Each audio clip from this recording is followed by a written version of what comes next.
को समझ लेते हैं वो आगे निकल जाते हैं, अमीर बनते हैं, अच्छा जीवन जीते हैं। क्वेश्चन, किसी व्यक्ति के कामयाब जीवन में स्वास्थ्य की क्या भूमिका है?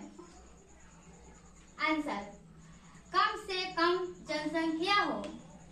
जैसे कि अगर आदमी कम से कम जनसंख्या रखता है तो आदमी आराम से अपने बच्चों को दवा करा सकता है, पढ़ा सकता है, लिखा सकता है, हर एक उसका सपना पूरा कर सकता है। इसीलिए कम से कम जनसंख्या हो।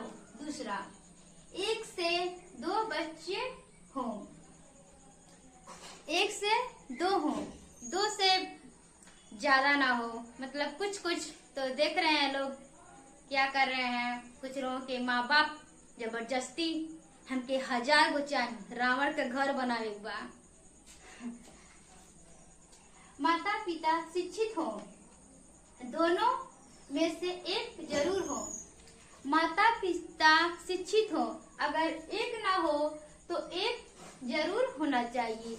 अगर माता नहीं पढ़ा सकती है तो पिता पढ़ा सकते हैं, पिता नहीं पढ़ा सकते हैं तो माता पढ़ा सकती हैं। मतलब एक आदमी तो कुछ न कुछ बता सकता है, एक आदमी कुछ नहीं बता सकता है, तो मतलब दोनों में से एक का होना बहुत जरूरी है।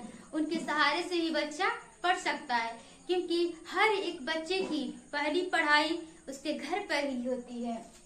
इसलिए दोनों में से एक को होना बहुत ही जरूरी है। तीसरा, कुछ काम काज करने की ललक हो। मतलब अब कोई काम ही काज ही मत करो, बस घर बैठे रहो, घर में बैठे रहो, तो कहाँ से कुछ पैसा आएगा? ना ही पैसा आएगा, ना ही दवा होगा, ना ही बच्चे पढ़ेंगे, ना ही कोई कुछ काम आगे बढ़ेगा।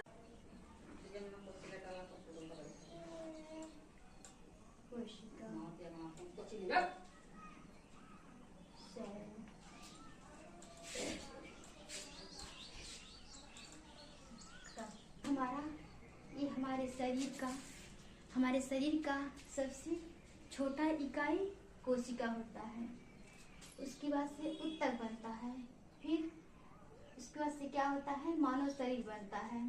कोशिका को हम सेल कहते हैं, ऊतक को हम टिश्यू ऑर्गन कहते हैं, मानव शरीर कहते हैं, ऑर्गन बॉडी।